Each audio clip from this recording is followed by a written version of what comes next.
Ang susunod na programa ay rated PG. Patnubay at gabay ng magulang ay kailangan sa mga batang manonood.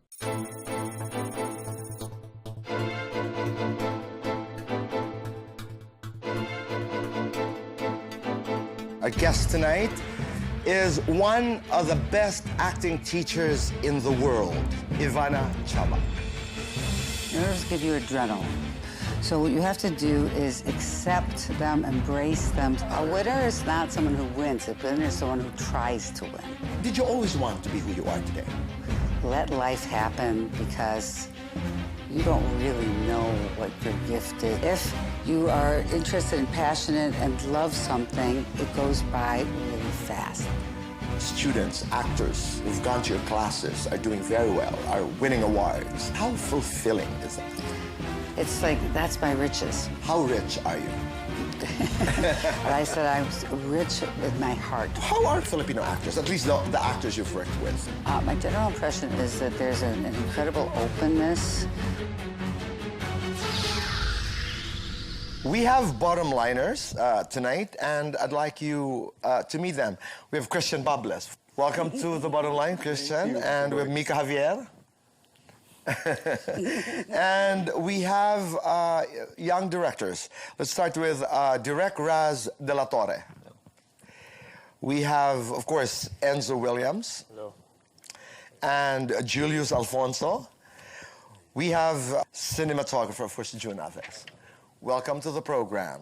When you say the Chubbuck style, immediately what comes to mind is that you work with actors. Mm-hmm.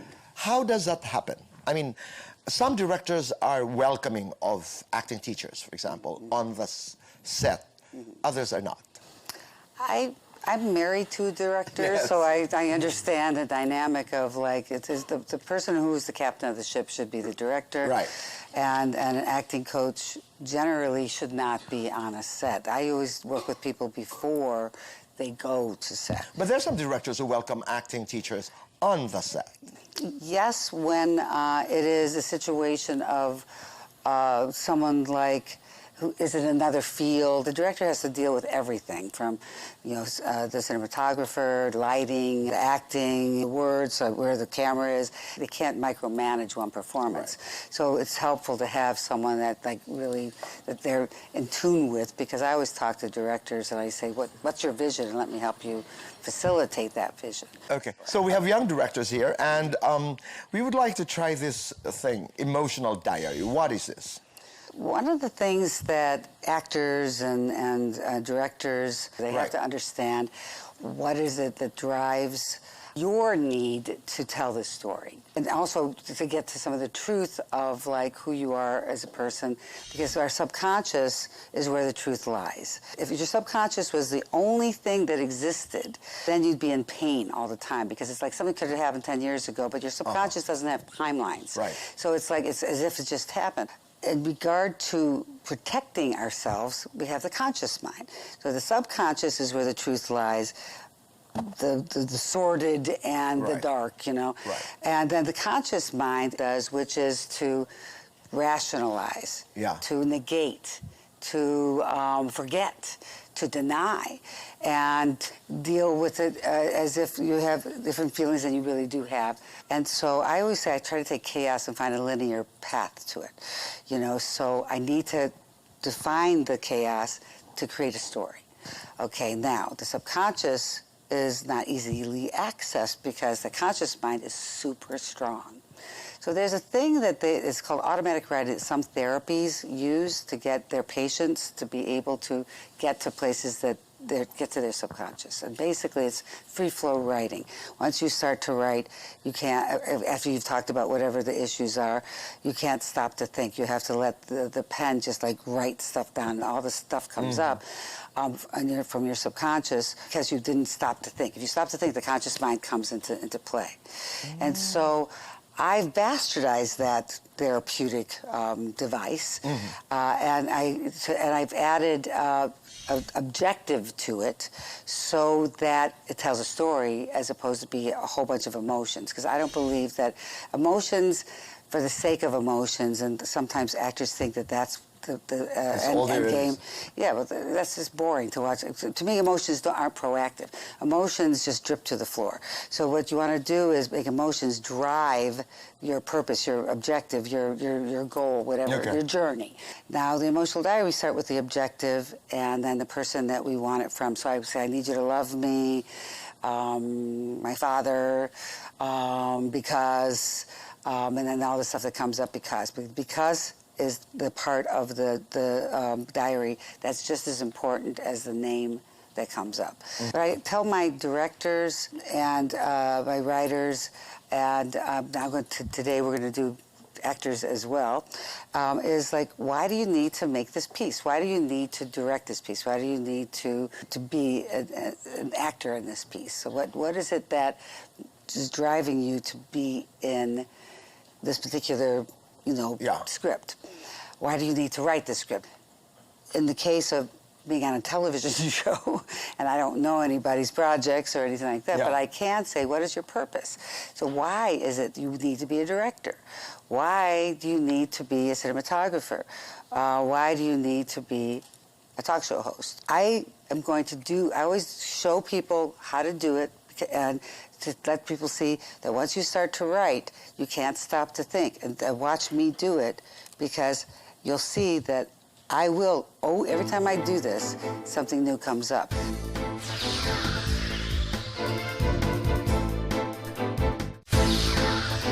I always show people how to do it, and to let people see that once you start to write, you can't stop to think. And watch me do it, because you'll see that I will, every time I do this, something new comes up. I'm always surprised, because the subconscious has got all these many, many, many years of me being on this planet stored up in there. Whatever, directing a movie or TV show, it doesn't even have to be a movie. It could be an episode of a television show. Yeah. That could be a stupid episode.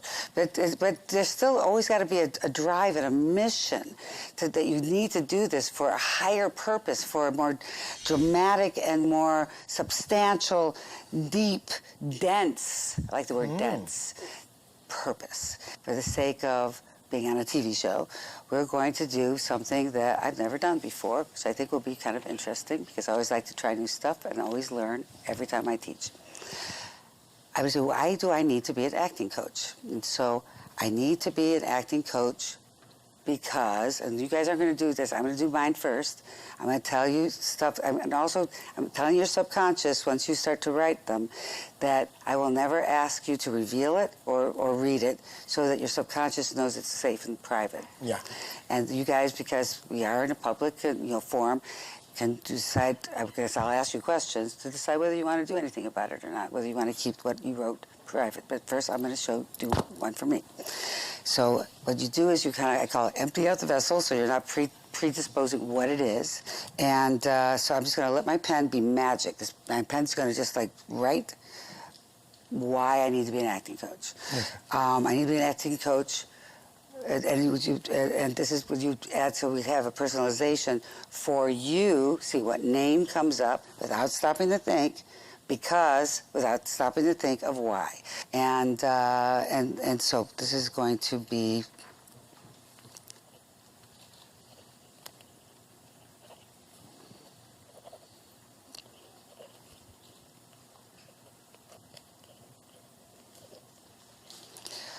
that's interesting. Like I said, every time I do this, something new comes up. But I thought my father was going to come up. But what came up was my daughter. And what came up of the because was because I never thought much of my mother. And I thought she wasn't worthy of respect. So basically what I said was, I feel like I need to empower people. That's my whole path of being an acting coach, is empowering people with my technique, so that I can feel like I'm doing the opposite of what my mother did, which was deplete me, diminish me. And as we talked about in an earlier episode, was that I was very diminished to the point where I couldn't speak to people. That's how bad it was. And I thought my father would come up because I always put him on a pedestal because of all the good work he'd done. And I was surprised that it wasn't him, it was my daughter, who is, by the way, one of my teachers, who's a very, very talented teacher in my school. And I'm really proud of her, but I want her to be really proud of me. That's really important to me. And so, now everybody's ready with their pens. You saw how I was writing. And just like, don't worry. So much misspellings that's insane in here. This is not about grammar or spelling or anything like that. And here's the other thing. You have to do it in your primal language because that's where your soul is. And so I want to, like, your impulses from your child's place is where your subconscious lies. And so this is for... I need to be a director for you. See what name comes up because, director. I need to be a cinematographer. I need to be an actor for you because, for both of you. So, you guys, once you start to write, don't stop to think. And I'll just tell you, say, you can stop now. But I'm going to be watching your faces to make sure you're doing. If I feel like you stop to think, I'm going to say, turn the page and make a new empty page because your brain works in a very interesting way. If you stop to think, and you pick it up again. Your mind sees what you've already written peripherally, and you'll just write the same thing again. So you need to actually empty the page and start again. Do that when I say go, and I'm going to watch you.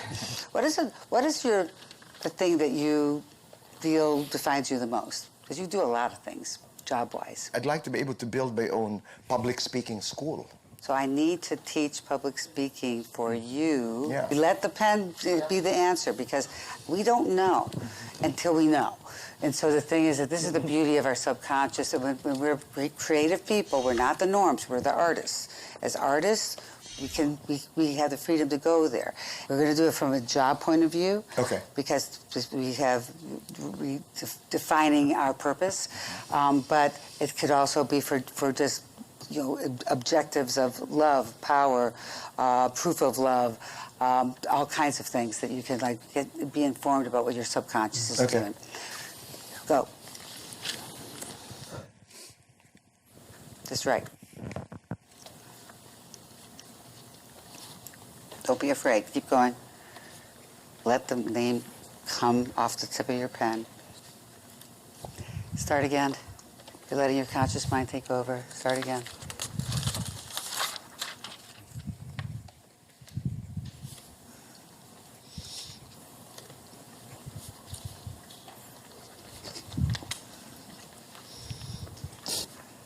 Okay, for the sake of time, I'm going to go ahead and say stop. Now, who was really surprised at, what came up? Anybody surprised?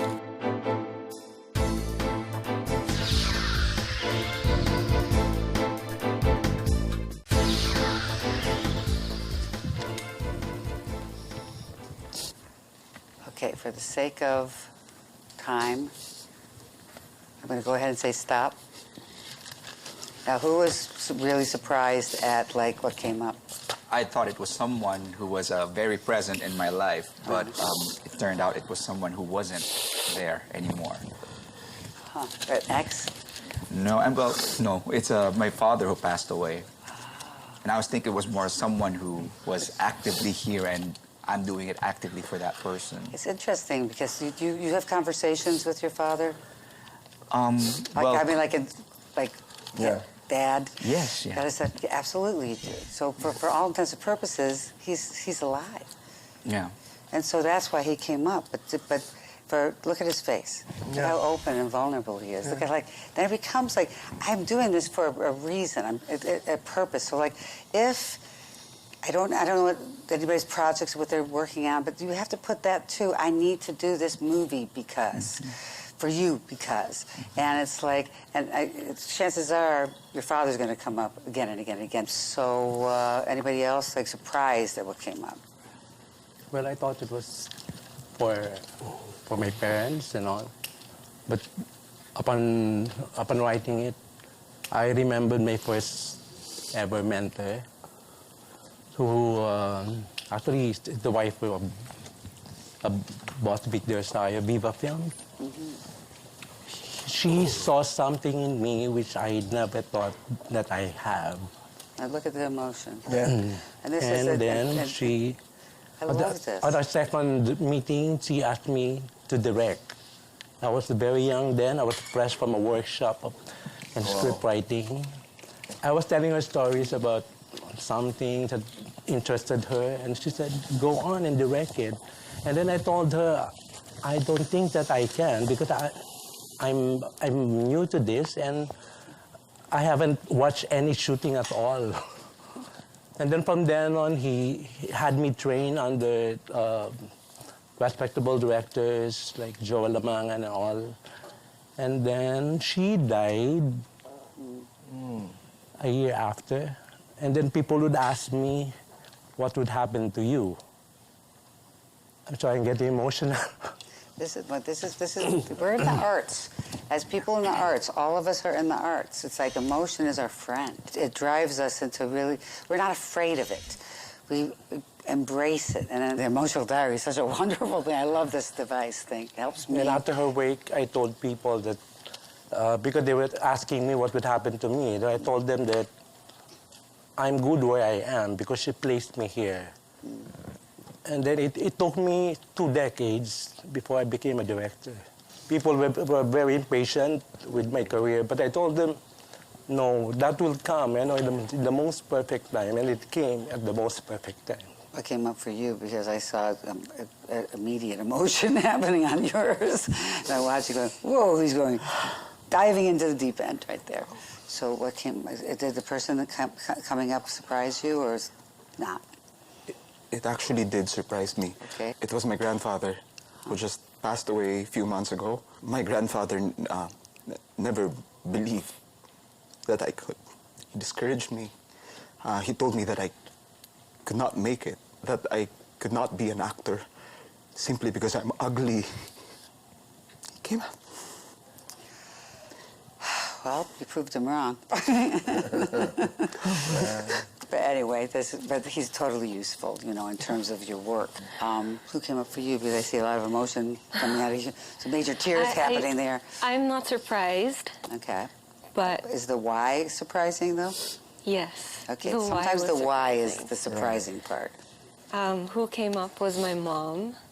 I barely use her when I do use this technique in class. But I lost my mom when I was 13 years old, and I never had enough of my formative years with her to talk to her as a woman. And the why was about freedom. And that's never come up with me, ever. Freedom to do what? Freedom to be your authentic self. Freedom. Okay, that is really important. So this is so usable, and your acting. What came up for you? It's for my countrymen, not specific person, because that probably something to do with my first movie. The reason I did my first movie is to inspire Filipinos. It's because of a national hero, Bonifacio. What is it that your patriotism of wanting to inspire your countrymen, what is it that requires inspiration? For us not to forget our identity, because Filipinos Okay. sometimes go, That makes everywhere. sense. That makes a lot of sense. I just want us to be proud of who we are. And That's I what think it that is. boils down to, if you really look at it, that you need to be proud of who you are. Okay, and who do we miss over here? Mr. Mann, because we're going to go to you last. Before I was ready to write it, what was swelling inside me was I really want to do this for my mom. And as I wrote it, what came out was my dad, which surprised me because my mom I love dearly, but my dad was somebody who was not part of my life for more than 30 years. He passed away already a few years ago. We reconciled and we were okay before he passed. And I guess it's all these things that I wanted to tell him, all the accomplishments of raising 4 kids and whatever, how far I've gone. Is a great fuel. And You have a lot of anger, and that's to say, in spite of the fact that you didn't think I was important enough to be around, I am going to be a significant, substantial, inspired person. Yes. That's true. But that's cool. That's the thing about these emotional diaries, that you just don't know what's going to come up. So who came up for you? Everybody in this country would have expected that I'm going to talk about my nanay. Because if there's anything, if I were to write my epitaph, it would probably say, he was a good son. The center of my universe is my mother.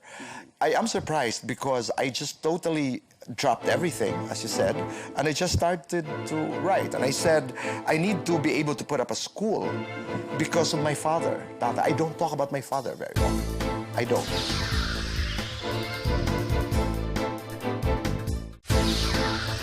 That's the thing about these emotional diaries, that you just don't know what's going to come up.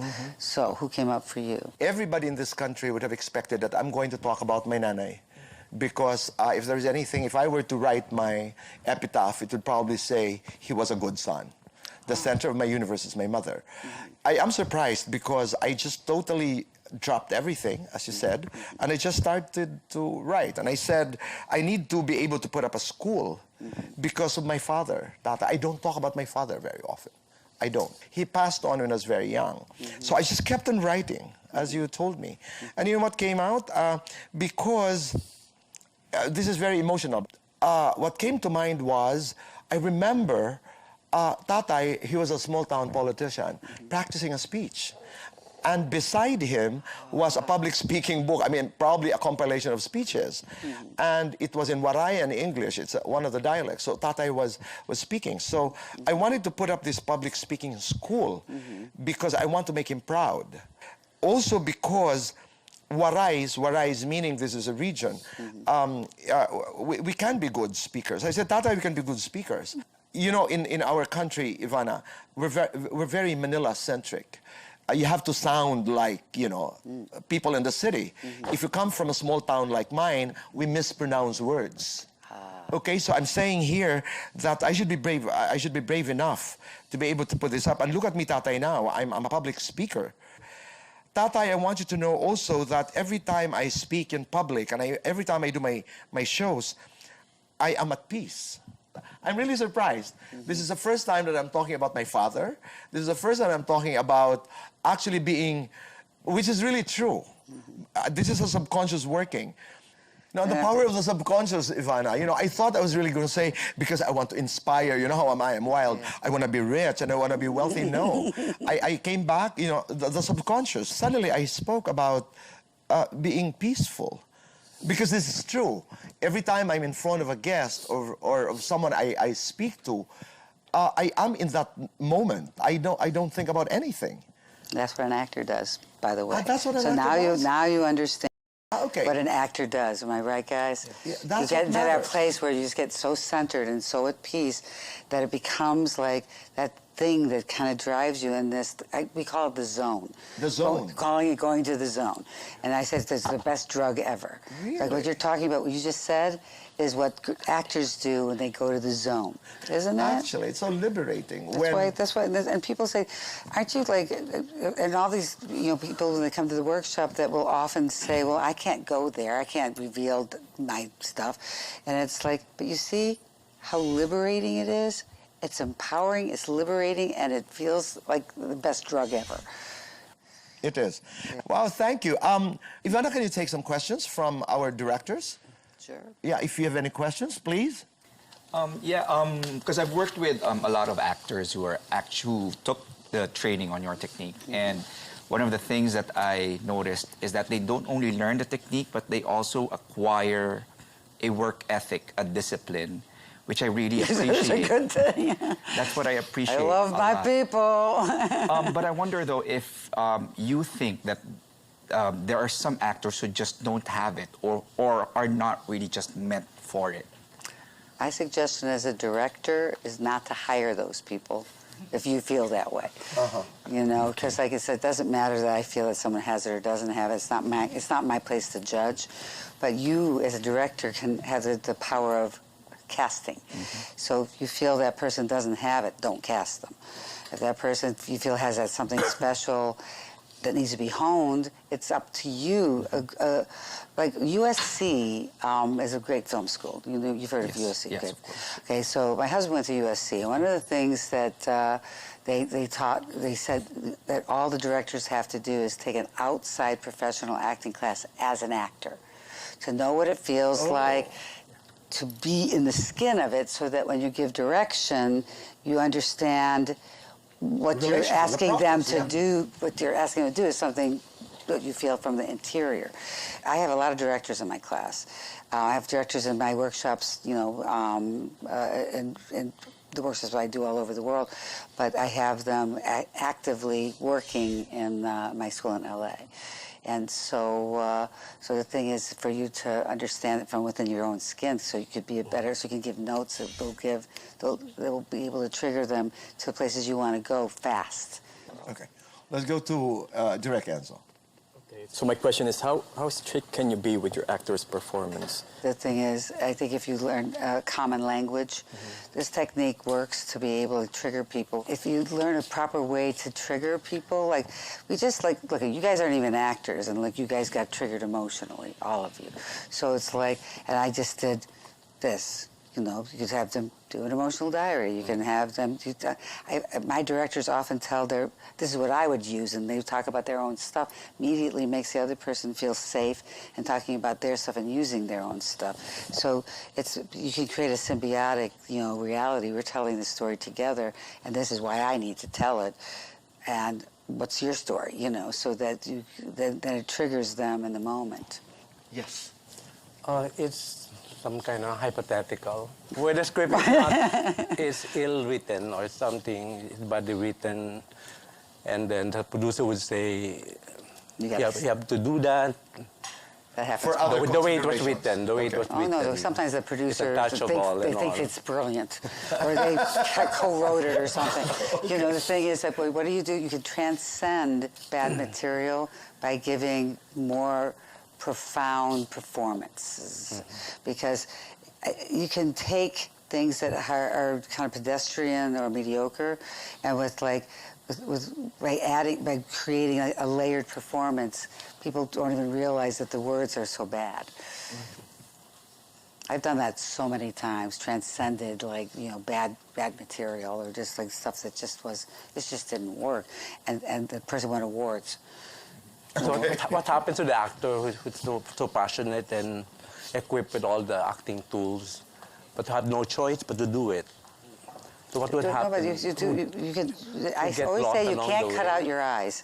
If you have a bunch of stuff going on in your eyes, they can't cut your eyes out. So you can say the words on the page, but as long as you have a density of emotion, they can tell you, don't move, don't do anything. They can't cut your eyes out. And your eyes are mirrors of the soul. So we'll tell you all kinds of stories if you just look into someone's eyes. If you fill it up with stuff. So the actor is not forced to do anything. You have the ability to transcend bad direction, bad script, and bad production, because sometimes producers think they are the creators. Okay, June. Yeah. My question is, your technique, your method is I have to say really fantastic. It's amazing. My question is, at what point in your life, when you were working as an actress and when you were teaching, did you get to the point when you said it's done?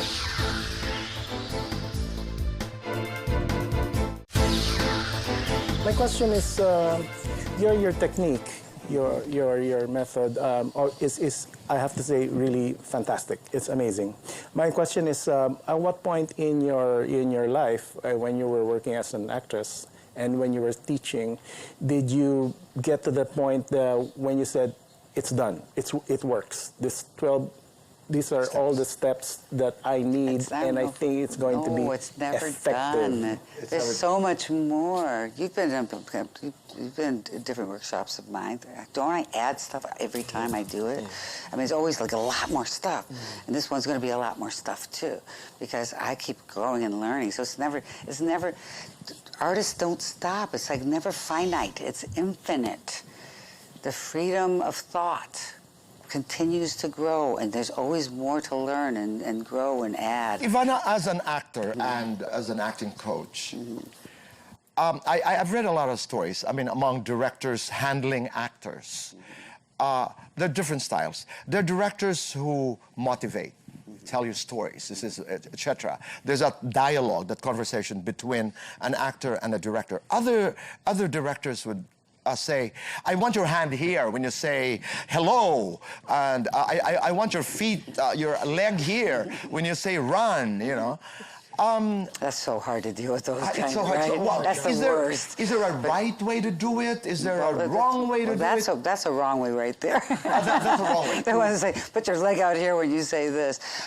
It's like, and there's a lot of, I call them first and last time directors because they never do another movie or TV show because it's like they're terrible at it. You can't tell actors. Actors hate it when you give them that kind of micromanaging. The best direction is give them notes and they can fly from there. Help them with the foundation that allows them to like be impulsive. Just give them the area because the camera works that way, right? No. No, Just not even that. No. You have a conversation. You always should have a Okay. conversation. All right. You know, and talk about what your vision is, and talk about like, you know, if you're using my technique as a director, you talk about, you know, your story and why you need to tell this story, and your stuff, your personal stuff, and you ask the actors to do the same, and then you find a way to tell the story together that you both have the same vision to tell. Okay. But you then, once you create the foundation of, you let the actors kind of be impulsive, because your best stuff is their impulses. Ivana, you made me do the emotional diary. I did. Very short, but I became very personal. If I'm an actor and I'm doing a material, and that takes weeks and months, you know, to shoot a film, this can drain me emotionally. This can be very painful for me as an actor. Okay, so how do you personally feel right now? No, I feel good about this, but if I were to do this every day, well, then you feel good every day. okay. Feels good, it feels good, you know. It's like eating candy. You eat it every day, it still tastes good. No, but when I draw, you know, like a story from something that's extremely painful, for example, and when you go back to that, that's not what I do. I'm not trying to go to painful places. I'm trying to find the solving places. What needs to be solved? You know, so it's like, it's not, like his issues with his grandpa, it's like he needs to prove him wrong. That's a good thing. That feels good. To say all the things you said that I could not do and the reasons why I couldn't do them, is you're wrong. And that feels good.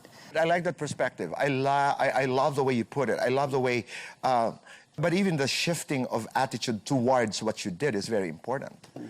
That's I like that education, because I can view it differently. Well, it's like the public speaking thing. So what are you going to teach people? Oh. You teach people how to communicate with your audience. And I always, when I teach people how to communicate with an audience, because, you know, public speaking stuff, is you personalize, you create a dialogue with a group as if they're one. As if they're a single, you know, each person there is their own individual self. You know, but what's amazing is the commonality there is, again, you're operating from the point of truth. You use your story, you use your core. You cannot be an effective public speaker if you're telling the story of another one.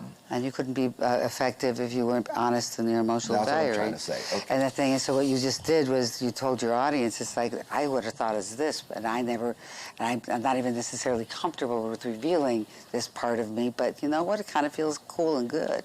So you just did something you never did before. No, but I want to go into the chemistry thing. I'm really looking forward to it, because right now, I'm dreaming to be an actor. Now, what is it? I'm just so excited. No, but can you just describe it? What is the chemistry exercise? Well, chemistry is basically when you feel, the real world, when you feel like that person gets you in a way that nobody else gets you because they also have shared issues, like shared abandonment issues, or shared issues of feeling like they're not good enough, or shared issues of feeling alone in the world, whatever. Like and feeling that you get that in a way that nobody else gets it. The same way we have chemistry with someone across a crowded room. We never even talk to that person, but we feel that person, because that's natural chemistry. So what we do to create chemistry where there isn't that naturally, which most people don't have natural Right. chemistry, is you see in the other person the very things that are your issues, and you see it in them, and you say in your head, you also get whatever your issues are. So you also get the overachieving, need to overachieve to prove that the things that you grew up with aren't true. You also get that that the proving is never enough. That there's got to be more. You understand that in a way that nobody else gets me. And I love you. And you say that all in your head as you're looking at that person. And the other person doesn't even have to know you're doing that. You could do chemistry without the other person even knowing what you're doing, because you just feel it. So like what I just did was connected to you. I'm already connected to you, so it's almost not fair. But I added the connection by putting something very specific in there. That's my issue, that I feel is your issue, and connecting it, and then putting the words "I love you," which are very strong words.